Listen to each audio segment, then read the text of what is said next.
Hello दोस्तों, मैं इंद्रेश अपने YouTube channel Indresh GS classes में आप सभी का स्वागत करता हूं। दोस्तों, आज हम लोग हिंदी का जो है प्रैक्टिस सेट देखेंगे। ठीक है, जो हमारा किसके किसके लिए, यूपी टेट के लिए। ठीक, यूपी टेट जो 2023 में होने जा रहा है उसके लिए। ठीक है, और सी टेट वालों के लिए भी बहुत ही मोस्ट इंपॉर्टेंट है, जो जुलाई में होने जा रहा है 2023 जुलाई में। ठीक है, एक तो हो चुका, और जो लोग उसमें चूक गए हैं उनके लिए बहुत ही सुनहरा मौका है। इसी अप्रैल में आप लोगों को नोटिफिकेशन देखने को मिल जाएगा 100%। ठीक है, और हम लोग पहला क्वेश्चन हम लोगों के लिए क्या है, पंक्ति दी गई है जिसका हमें पढ़ के क्या करना है, आंसर देना है। चलिए क्वेश्चन को देखते हैं। क्वेश्चन ज़्यादा बातें मैं नहीं करता हूँ ताकि मैं ज़्यादा चीज़ें आप लोगों को क्या करूँ, सिखा सकूँ। कम समय में ज़्यादा चीज़ें देने की कोशिश करता हूँ। ठीक है, कह रहा दंभ कह जहाँ जहाँ पड़ाव था, सत्य से जहाँ जहाँ दुराव था, वह चला कि अग्निबाण मारता, पाप को आह आह उजाड़ता, व्रज बना गिरा गिरे विचार पर। ठीक है, तो इसमें क्या पूछ रहा है, गिरे विचार का तात्पर्य क्या है। गिरे विचार, क्वेश्चन नंबर 1 कह रहा है गिरे विचार का तात्पर्य क्या है। पंक्ति में क्या कह रहा है, व्रज बना गिरा गिरे विचार पर। इसका अर्थ क्या है, इसका तात्पर्य सत्य और अहित से परे विचार से है। अर्थात कवि का दंभ, मतलब दंभ का मतलब क्या होता है, यहाँ देखिए दंभ दिया है ना, दंभ का मतलब होता है अहंकार। ठीक है, अहंकार होता है। ठीक, क्या होता है, अहंकार होता है। ठीक, इसका मतलब क्या होता है, अहंकार होता है। ठीक है, से युक्त विचार जहाँ सत्य भी नहीं है उस विचार की चर्चा करता है। इसका राइट आंसर क्या आ जाएगा, सी, सत्य और हित से परे विचार को हम लोग क्या कहते हैं, गिरे विचार। ठीक, चलिए सी पार्ट इसका राइट। चलिए 92 बताइए। क्वेश्चन नंबर 92 क्या करा, नौजवान शहीद ने अग्निबाण इसलिए चलाया क्योंकि वह क्या करता था, क्योंकि वह सुराज सु, सु क्या करना, सुराज स्थापित करना, या स्वराज होगा, सुराज होगा या स्वराज होगा। देखिए यहाँ पे क्या लिखा है, नौजवान शहीद अग्निबाण चला करके सुराज स्थापित करना चाहता था। ठीक है, सही है, सुराज स्थापित करना चाहता था। ठीक है, नेक्स्ट चलते हैं क्वेश्चन नंबर 93। दुराव शब्द का तात्पर्य क्या है। यहाँ जो हमें दुराव दिया है इसका तात्पर्य क्या है। दुराव शब्द जो दिया है, दुर्गम स्थल, आवरण, काठिन्य या वैर। दुराव रखना, किसी से दुराव की भावना। दुराव शब्द का मतलब बैर, दुश्मनी। ठीक है, वैर होता है और दुश्मनी होता है, इस अर्थात इसका डी पार्ट बिल्कुल राइट हो जाएगा। ठीक है, दुराव का मतलब क्या था, बैर, दुश्मनी, ये सब इसके क्या है, इसके तात्पर्य यहाँ पे। जहाँ जहाँ शब्द एक ऐसे शब्द हैं, ये जहाँ जहाँ जो आया इसको क्या कहते हैं, पुनरुक्त शब्द या एकार्थी शब्द या भिन्नार्थक शब्द, ये पुनरुक्त है। जो दोहराए जाते हैं शब्द को हम लोग एक ही साथ आते हैं, उन्हें पुनरुक्त शब्द युग्म कहते हैं। क्या कहते हैं, पुनरुक्त शब्द युग्म कहते हैं। ठीक, चलिए नेक्स्ट चलते हैं। क्वेश्चन नंबर 95 देखिएगा। 95 क्या कह रहा है कि पाप का विलोम शब्द है। पाप विलोम शब्द है किसका, पाप का विलोम कौन सा है, प्रायश्चित है, अपाप है, पुण्य है या निरपराध है। बताइए 95 का पाप का विलोम क्या होता है, पुण्य होता है। क्या होता है, पुण्य। तो सी पार्ट इसका क्या हो जाएगा, बिल्कुल राइट हो जाएगा। पाप का क्या होता है, पुण्य होता है। ठीक है, तो सी पार्ट इसका बिल्कुल राइट होगा। समझ में आया आप लोगों को। चलें आगे, नेक्स्ट क्वेश्चन नंबर 96 बता दीजिए। नौजवान शहीद ने किसे नष्ट किया। जो नौजवान शहीद था वह किसको नष्ट किया, 96 का। तो नौजवान शहीद ने अहंकार एवं सत्य को क्या करता है, नष्ट कर देता है। अहंकार एवं सत्य को क्या करता है, असत्य को क्या करता है, अहंकार और असत्य को क्या करता है, नष्ट कर देता है। तो डी पार्ट इसका क्या हो जाएगा, बिल्कुल राइट। एक गद्यांश के क्वेश्चन अब खत्म हुए, अब हम लोग आगे चलते हैं। ठीक है, गद्यांश के क्वेश्चन फिनिश हो गए। चलिए अब बताइए क्वेश्चन नंबर 97। 97 क्या कह रहा है कि आज भारत में श्रवण कुमार पैदा होते हैं। क्या कह रहा है, आज भारत में श्रवण कुमार पैदा होते हैं। इस वाक्य के रेखांकित शब्द में कौन सी संज्ञा है। श्रवण कुमार क्या एक जाति है, क्या एक तरह से देखा जाए यहाँ पे जाति के रूप में क्या किया गया है, प्रयोग किया गया है। ठीक है, श्रवण कुमार क्या थे, अपने माता पिता की सेवा करते थे, तो ये क्या इस तरह की जाति क्या है, जातिवाचक है। ठीक है, तो 97 का राइट आंसर क्या जाएगा, बी पार्ट आ जाएगा। ठीक है, संज्ञा के कितने भेद होते हैं, तो संज्ञा के 5 भेद होते हैं। एक तो भाववाचक हो गई, जातिवाचक, व्यक्तिवाचक, द्रव्यवाचक, और कौन सी हो गई, जातिवाचक, भाववाचक, व्यक्तिवाचक और एक पदार्थवाचक। ठीक है, पदार्थवाचक जिसको बोलते हैं, ये तो है ना, पदार्थ या द्रव्यवाचक जिसको बोलते हैं, तो हो ही गया। मटेरियल नाउन, जातिवाचक, समूहवाचक, सॉरी समूहवाचक बच रही है। ठीक है, यहाँ पे समूह जो ग्रुप में होते हैं। ठीक है, समूहवाचक। ठीक है, समूहवाचक याद रखिएगा। 5 प्रकार की हमारी संज्ञा होती है। ठीक, नेक्स्ट चलिए क्वेश्चन नंबर 98 बताइए। कह रहा किताब शब्द है, किताब अच्छी है, किताब मेरी है। किताब मेरा नहीं होता, किताब मेरी ही होता है। मेरा मेरी लगा के आप चेक कर सकते हैं किताब स्त्रीलिंग है या पुल्लिंग है। हमेशा किसी भी वाक्य को यदि स्त्रीलिंग या पुल्लिंग चेक करना है तो आप लोग मेरा मेरी या अच्छा अच्छी लगा के या वाक्य बना करके चेक कर सकते थे। इस तरह से ए पार्ट हमारा क्या आ जाएगा, बिल्कुल राइट आ जाएगा। ठीक है, ए पार्ट क्या होगा, बिल्कुल राइट हो जाएगा। 98 का किताब क्या है, स्त्रीलिंग शब्द है। नेक्स्ट चलें, क्वेश्चन नंबर 99 बता दीजिए। गाय शब्द का बहुवचन क्या होता है? गाय शब्द का, गाय का बहुवचन क्या होता है? तो गाय का बहुवचन क्या होता है, गायें होता है। क्या होता है, गायें। तो इसका क्या जाएगा, सी पार्ट। ठीक है, तो वचन कितने प्रकार के होते हैं हिंदी में? वचन कितने होते हैं? हिंदी में वचन दो होते हैं। एक क्या होता है, एक वचन होता है, एक क्या होता है, बहुवचन होता है। ठीक है, दो ही होते हैं, एक वचन एक बहुवचन। संस्कृत में यही कितने होते हैं, तीन होते हैं। एक वचन होता है, द्विवचन होता है और बहुवचन होता है। इस तरह से सारी चीज़ें आप लोग पढ़ते जाइए और अपना क्लियर करते चलिए यहीं पे। ठीक है, नेक्स्ट चलते हैं। ये सभी क्वेश्चन पूछे गए हैं।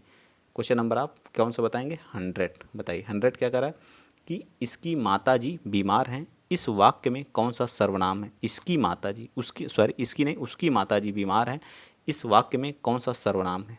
तो उसकी प्रश्नवाचक तो है नहीं, निजवाचक तो है नहीं, संबंध क्या बता रहा है, संबंध मतलब उसकी माताजी।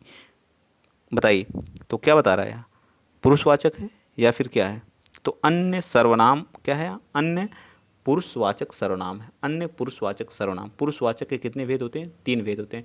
एक उत्तम पुरुष, एक मध्यम पुरुष, एक अन्य। अन्य पुरुष में उसका, उसकी, वे, ये सब आते हैं। ठीक है, चलिए आगे चलते हैं। 101वां, गीता का जो आंगन है चौकोर है। गीता का आंगन चौकोर है, इसलिए दिए गए वाक्य में गुणवाचक विशेषण शब्द को अलग कीजिए। जो गुणवाचक विशेषण है उसको क्या करना, अलग करना। गीता का आंगन कैसा है, चौकोर है। गीता का आंगन कैसा है, आंगन की विशेषता क्या है कि चौकोर है। ठीक है, तो चौकोर इसमें क्या आ जाएगा, विशेषता आ जाएगा। ठीक है, क्या आ जाएगा, विशेष, उसकी क्या, आंगन की विशेषता क्या है कि वो कैसा है, चौकोर है। ठीक है, तो एक तरह का गुणवाचक विशेषण है। किस तरह का, एक तरह का गुणवाचक विशेषण है। तो आप लोगों को आई होप, मैं ऐसा करता हूँ कि चीज़ें समझ में भी आ रही होंगी और पढ़ने में भी मज़ा आ रहा है। तो वीडियो को आप लोग शेयर करते रहिएगा। ठीक है, सपोर्ट भी करते रहिएगा इसी तरह से। इसी तरह का आप लोगों को अगर प्रैक्टिस करना है तो। सुनीता खाना बना रही है। सुनीता खाना बना रही में कौन सा काल है, बना रही है, रही है, रहे हैं, रहा हूँ, तो वर्तमान काल है। ठीक है, वर्तमान काल का कौन, तात्कालिक जो आता है, तात्कालिक वर्तमान काल है। ठीक है, तात्कालिक वर्तमान काल है। ठीक, तो ये पार्ट हमारा क्या आ जाएगा, राइट हो जाएगा। ठीक है, काल कितने प्रकार के होते हैं? तो काल तीन प्रकार के होते हैं। पता ही आप लोगों को होगा कितने प्रकार का होता है काल, कितने प्रकार के होते हैं? तीन प्रकार के होते हैं। वर्तमान काल, भूतकाल, भविष्य काल। वर्तमान काल के कितने वेद होते हैं? तो पाँच। पाँच होते हैं या छः होते हैं, बताइए। तो छः भेद होते हैं या पाँच होते हैं, बताइए आप लोग कमेंट में करके बताइए। और भविष्य के तीन होते हैं, भूत के क्या होते हैं, छः भेद होते हैं, वर्तमान के पाँच भेद होते हैं। ठीक, चलिए नेक्स्ट चलते हैं। क्वेश्चन नंबर आप बताएंगे 103। क्वेश्चन नंबर 103 क्या कर रहा है? क्वेश्चन नंबर 103 कह रहा है, जहाँ कर्ता की प्रधानता होती वहाँ कौन सा वाच्य होता? तो वाच्य, वाच्य कितने प्रकार के होते हैं ये भी तो पता होना चाहिए। वाच्य के तीन भेद होते हैं, कौन कौन से? कर्म, भाव, देखिए तीनों लिखे, कृतवाच्य, कर्मवाच्य, भाववाच्य। जहाँ कर्ता की प्रधानता होती है वहाँ कर्मवाच्य होता है, जहाँ कर्ता की प्रधानता होती है वहाँ कृतवाच्य होता है, जहाँ कर्म की प्रधानता होती है वहाँ कर्मवाच्य होता है, जहाँ भाव की प्रधानता होती है वहाँ भाववाच्य होता है। ठीक है, जैसे हम लोग इंग्लिश में क्या पढ़ते हैं, वॉइस, वॉइस को हिंदी में वाच्य करते हैं, इंग्लिश में वॉइस बोलते हैं, एक्टिव वॉइस, पैसिव वॉइस। लेकिन हिंदी में जो होते हैं, इंग्लिश में तो दो ही होते हैं, हिंदी में हमारे क्या होते हैं, तीन होते हैं। एक कर्तावाच्य, एक कृतवाच्य, एक कर्मवाच्य, एक भाववाच्य। ठीक है, मैं सारी चीज़ों को रिलेट कर देता हूँ ताकि चीज़ें आप लोगों को याद रहें, भूले ना जो है। ठीक, अठन्नी शब्द में, अठन्नी शब्द में कौन सा समास है? तो मतलब अठन्नी का मतलब क्या होता है, आठ अणु का क्या होता है, समूह होता है। आठ अणु का जहाँ समूह होता है, जहाँ पहला शब्द क्या होता है, संख्यावाची होता है, वहाँ हमेशा कौन सा, द्विगु समास होता है। कौन होता है, द्विगु समास होता है। ठीक है, क्या होता है, द्विगु समास होता है। याद रखना, आठ अणु का समूह अर्थात अठन्नी को क्या, आठ अणु का समूह, वहाँ द्विगु। जहाँ पहले अव्यय आता है वहाँ अव्ययी भाव होता है। द्वंद्व समास में पहला क्या होता है, बी पार्ट जो हमारा द्वंद्व समास में दोनों पद की प्रधानता होती है, सीता राम, सीता और राम। कर्मधारय क्या होता है, विशेष और विशेषण की बात की जाती है। ठीक है, नेक्स्ट क्वेश्चन नंबर आप बताएंगे कौन सा, 105वां। सतमार्ग, सतमार्ग का जो विशेषण संधि करेंगे तो क्या आएगा, सन्मार्ग आ जाता है। ठीक है, त जो होता है हमारा पाँचवें, त थ द ध न, इसका जो त है जो है ये किसमें, न में कन्वर्ट हो जाता है, किसमें, पाँचवें अक्षर में कन्वर्ट हो जाता है, पंचम अक्षर में। ठीक है, तो यह किस में होता है, तो ये विसर्ग में होता है। ठीक, सॉरी व्यंजन संधि में होता है। ठीक, किस संधि में होता है, व्यंजन संधि में होता है। संधि के कितने भेद होते हैं, तीन भेद होते हैं, स्वर संधि, विसर्ग संधि और व्यंजन संधि। और स्वर संधि के कितने भेद होते हैं, पाँच, दीर्घ, गुण, आयाद, वृद्धि और यण संधि। ठीक है, याद रखिएगा सारी चीज़ें। चलिए नेक्स्ट चलते हैं। क्वेश्चन नंबर आप बताएंगे 116वां। कह रहा है निषेध, क्या लिखा गया है, निषेध शब्द में किस उपसर्ग का प्रयोग किया गया है? निषेध, बताइए 106 का। तो यह शब्द कौन सा है, सेध है, ठीक है, निषेध है, याद रखिएगा, ठीक है। निषेध मैं यहाँ लिख दे रहा हूँ, थोड़ा सा कट गया है, तो निषेध में कौन सा उपसर्ग है? उपसर्ग क्या होते हैं? जो शब्द के पहले आते हैं और उनके अर्थ को क्या करते हैं? बदल देते हैं। यह क्या होते हैं? एक शब्दांश होते हैं। शब्द के क्या होते हैं? अंश होते हैं। क्या होते हैं? शब्द के अंश होते हैं, इसलिए ठीक। तो इसका राइट आंसर 106 का क्या हो जाएगा? डी पार्ट, नी उपसर्ग लगा है, ठीक है, नी उपसर्ग लगा है, ठीक। नेक्स्ट 107वां बताइए। वीर तुम बढ़े चलो, धीर तुम बढ़े चलो, सामने पहाड़ हो कि सिंह की दहाड़ हो, तुम कभी रुको नहीं, तुम कभी झुको नहीं। उपर्युक्त पंक्ति में कौन सा रस है? बताइए। यहाँ किस चीज़ की वीरता की बात की जा रही है? किस चीज़ की? देखो, वीर तुम बढ़े चलो, यहाँ क्या किया जा रहा है? वीरता की बात की जा रही है। वीरता की जहाँ बात की जाती है वहाँ वीर रस होता है, ठीक है। वीर रस का जो अस्थायी भाव होता है वो क्या होता है? उत्साह होता है। क्या होता है? इसका अस्थायी भाव क्या होता है? उत्साह होता है। हास्य का क्या होता है? हास। करुण का क्या होता है? करुण का क्या होता है? शोक। संयोग का क्या होता है? रति होता है, ठीक है। संयोग का क्या होता है? रति होता है। रस कितने प्रकार के होते हैं? 9 प्रकार के होते हैं। भरत मुनि के अनुसार रसों की संख्या कितनी? 8 है, ठीक है। सारी चीज़ें आपको ऐसे याद होनी चाहिए, A to Z। भरत मुनि के अनुसार रसों की संख्या 8 होती है, ठीक है। और इन्होंने शांत रस को, भरत मुनि द्वारा शांत रस को क्या माना गया? रस नहीं माना गया है, ठीक है। ये सारी चीज़ें A to Z याद कर लेना है आप लोगों को। चलिए आगे चलते हैं। नेक्स्ट क्वेश्चन नंबर 108वां बता दीजिए आप लोग फटाफट। क्वेश्चन नंबर 108वां कह रहा है कि सिर झुका तूने नियति की मान ली, यह बात स्वयं ही मूर्छा, यह बात स्वयं ही मूर्छा गया तेरा हृदय जल जात। पंक्ति में कौन सा अलंकार है? बताइए। इस पंक्ति में कौन सा अलंकार है? इसको बताना है आप लोग। बताइए। उत्प्रेक्षा अलंकार है। सिर झुका तूने नियत की मान ली, यह बात स्वयं ही मूर्छा गया तेरा हृदय जल जात। उत्प्रेक्षा अलंकार है, या फिर रूपक अलंकार है, अन्योक्ति अलंकार है, या मानवीकरण अलंकार है? तो 108वां का राइट उत्प्रेक्षा अलंकार है। मान, जहाँ मान शब्द आता है वहाँ क्या आता है? उत्प्रेक्षा अलंकार आ ही जाता है, ठीक है।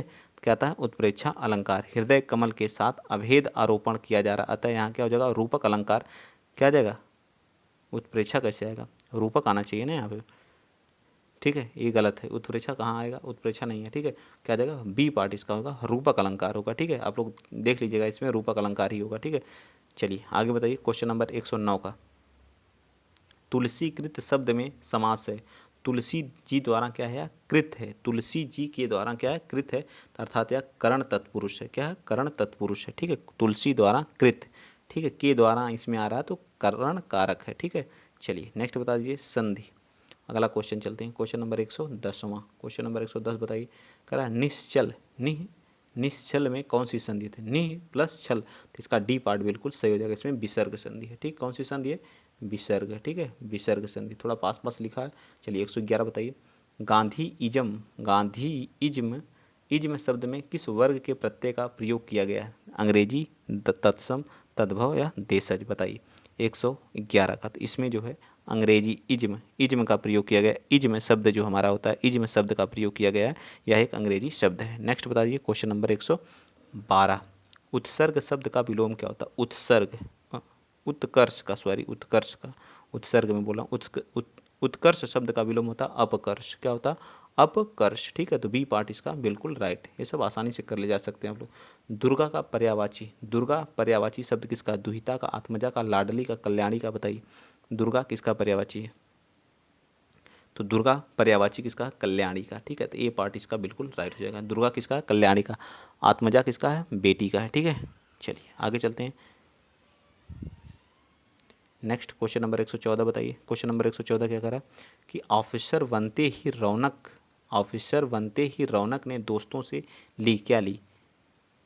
अफसर बनते ही आंख फेरा लेना, आंख दिखाना, आंख का कांटा, आंख का तारा। रौनक ने दोस्तों से आंख का तारा ली, आंख का काट लिया, आंखें दिखाना दिखाने ली, या आंख फेर लेना? आंखें फेर लेना क्या होगा? बताइए। 114 का राइट आंसर तो आंखें फेर लेना। मतलब जब वह क्या बनता है? रौनक ऑफिसर बनते ही आंख फेर ली, ठीक है। क्या कर ली? आंख फेरना स्टार्ट कर दिया। चलिए 115 बताइए। भाषा शिक्षण की प्रत्यक्ष विधि है। प्रत्यक्ष विधि मतलब डायरेक्ट मेथड क्या होता है?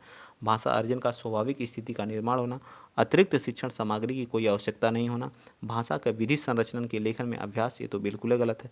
मातृभाषा निरर्थक हस्ताक्षेप, बिल्कुल सही, ये पार्ट होता है। प्रत्यक्ष विधि में मातृभाषा का कोई भी प्रयोग नहीं होता। जैसे हम इंडिया में रह रहे हैं और हमको क्या सीखना है? चाइनीज़ सीखना, तो हम जाके डायरेक्ट चाइना में रह करके उस भाषा को सीख रहे हैं, तो वो हमारी क्या डायरेक्ट प्रत्यक्ष विधि कहलाता है। तो ये पार्ट बिल्कुल राइट हो जाएगा, ठीक है। चलें आगे। क्वेश्चन नंबर 116 बताइए, कह रहा है कि रचनात्मक, ये हमारे पेडोगॉजी से क्वेश्चन है, भाषा में रचनात्मक आकलन का सर्वाधिक बेहतर उत्तर, बच्चों को अपने खट्टे मीठे अनुभव लिखने के लिए कहना, श्रुत लेख करना, प्रश्नों के उत्तर लिखवाना, इकाई परीक्षा लेना। बताइए क्या है। तो 16 का राइट आंसर क्या आ जाएगा, तो 16 का राइट आंसर बिल्कुल क्या आ जाएगा, ए पार्ट बिल्कुल क्या होगा, राइट हो जाएगा। ठीक है, इसमें मैंने क्या लिखवाया है, भाषा अर्जन की स्वाभाविक स्थिति का निर्माण होना। ठीक है, तो इसका बी पार्ट आ जाएगा, सॉरी। प्रत्यक्ष विधि में मातृभाषा का निरर्थक हस्तक्षेप, मतलब कोई अर्थ नहीं होता इसका हस्तक्षेप का, बिल्कुल सही है। चलिए आगे चलते हैं, क्वेश्चन नंबर 117 बताइए। क्वेश्चन नंबर 117 का 117 क्या कह रहा है कि हिंदी भाषा के प्रश्न पत्र में आप किस प्रश्न को सर्वाधिक उचित मानते हैं। बताइए, हिंदी भाषा के प्रश्न में आप किस प्रश्न को सर्वाधिक उचित मानते हैं, 117 बताइए। तो लेखक ने पहाड़ों पर होने वाली बारिश का वर्णन एक अलग तरीके से किया। आप बारिश संबंधी अपने अनुभव, जहाँ भी अनुभव की बात करेगा वो हमेशा क्या होता है, पॉजिटिव होता है। ठीक है, नेक्स्ट चलते हैं, क्वेश्चन नंबर 118 बता दीजिए। बुरा ले मंच पर बैठे प्रेम प्रताप, साज मिले 15 मिनट, घंटा भर आलाप, राग में मारा गोता, धीरे धीरे खिसक चुके थे सारे श्रोता। में क्या है बताइए, कौन सी पंक्ति, कौन सा रस है, 118 का बताइए। तो 118 में क्या, हास्य रस है। ठीक है, इसका अस्थायी भाव क्या होता है, हास्य होता है। नेक्स्ट क्वेश्चन नंबर 119, मन सागर मनसा लहरी बूढ़े बहें अनेक, प्रस्तुत पंक्ति में अनुप्रास अलंकार का प्रयोग किया गया है। बताइए, रूपक अलंकार, उपमा अलंकार, माँ तो हाइफन लगा हुआ ना, जहाँ पे हाइफन का चिन्ह लगा रहता है वहाँ हमेशा कौन सा, बताइए 119 का तो ए पार्ट हो जाएगा। ठीक है, मन सागर मनसा लहरी बूढ़े बहे अनेक, अनुप्रास अलंकार का प्रयोग किया गया है, और इसमें कौन सा अलंकार हो सकता है, इसे पूछा है। ठीक है, नेक्स्ट चलते हैं, क्वेश्चन नंबर 120वां, ये आज का लास्ट क्वेश्चन है। बताइए, क्वेश्चन नंबर 120 आज का लास्ट क्वेश्चन है। कोई जूते चुरा रहा है, रेखांकित शब्द में कौन सा सर्वनाम है। कोई मतलब निश्चित नहीं है, अनिश्चयवाचक सर्वनाम। सर्वनाम के कितने भेद होते हैं ये बता दीजिए। सर्वनाम के 6 भेद होते हैं। ठीक है, कौन कौन था, एक निश्चय, अनिश्चय, संबंध, निज, प्रश्न, और क्या हो जाएगा, पुरुषवाचक सर्वनाम। ठीक है, 6 भेद होते हैं। ठीक, तो आई होप, मैं आशा करता हूँ सारे क्वेश्चन आपको समझ में आए होंगे। आप बताइएगा कि 30 में से आपके कितने सही हुए। ठीक है, और हमारी सुबह, आप लोगों को पता है सुबह कौन सी क्लास चलती है, सुबह 9 बजे CDP की चलती है। ठीक है, 12 बजे हमारी साइंस या मैथ की क्लास चलती है। ठीक, फिर उसके बाद 4 बजे हमारी हिंदी चलती है शाम को जो है। ठीक है, शाम को हिंदी चलती है। फिर 9 बजे हमारी क्या चलती है, 7 बजे हमारी क्या चलती है, GK GS की चलती है। फिर 9 बजे हमारी किस चीज़ की चलती है, 9 बजे हमारी जो है EVS की चलती है। ठीक, तो आज के लिए इतना ही। वीडियो अच्छा लगा तो शेयर करिएगा, चैनल को सब्सक्राइब करिएगा। जय हिंद, जय भारत।